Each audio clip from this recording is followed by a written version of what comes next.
Dragon fruit ని ప్రతిరోజు 100 grams తింటే బాడీలో ఏం జరుగుతుందో చూద్దామా.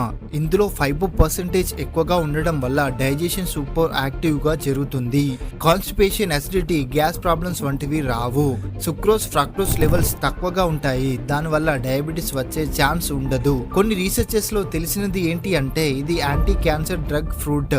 డ్రాగన్ ఫ్రూట్ తినడం వల్ల బ్లడ్ గ్లూకోజ్, కొలెస్ట్రాల్ లెవెల్స్ ని కంట్రోల్ చేస్తుంది. అలాగే బ్లడ్ సర్క్యులేషన్ ని యాక్టివ్ గా చేస్తుంది. హార్ట్ ప్రాబ్లమ్స్ ని చాలా వరకు రిడ్యూస్ చేస్తుంది. డ్రాగన్ ఫ్రూట్స్ లో ఎక్కువగా ఒలిగోసాకరైడ్స్ ఉంటాయి. దాని వల్ల హెల్తీ బ్యాక్టీరియా ఫామ్ అవుతుంది. డ్రాగన్ ఫ్రూట్ లో అసిడిటీ లెవెల్స్ 7 pH తో ఎక్కువగా మెయింటైన్ కావడం వల్ల బాడీలో ఇమ్యూనిటీ ఫామ్ అయ్యి ఫాస్ట్ గా రికవర్ అవుతారు. డ్రాగన్ ఫ్రూట్ లో ఉన్న స్పెషల్ ఇంగ్రీడియంట్స్ వల్ల మ్యూకస్ లెవెల్ మెయింటైన్ అయ్యి బ్రెయిన్ యాక్టివ్ గా వర్క్ అవుతుంది. ఇందులో యాంటీ ఆక్సిడెంట్స్ చాలా ఉండటం వల్ల స్కిన్ ఇంకా హెయిర్ కి చాలా బాగా హెల్ప్ అవుతుంది. ఫ్రూట్ ఎలా తినాలో తెలియకపోతే డ్రాగన్ అని కామెంట్ చేయండి.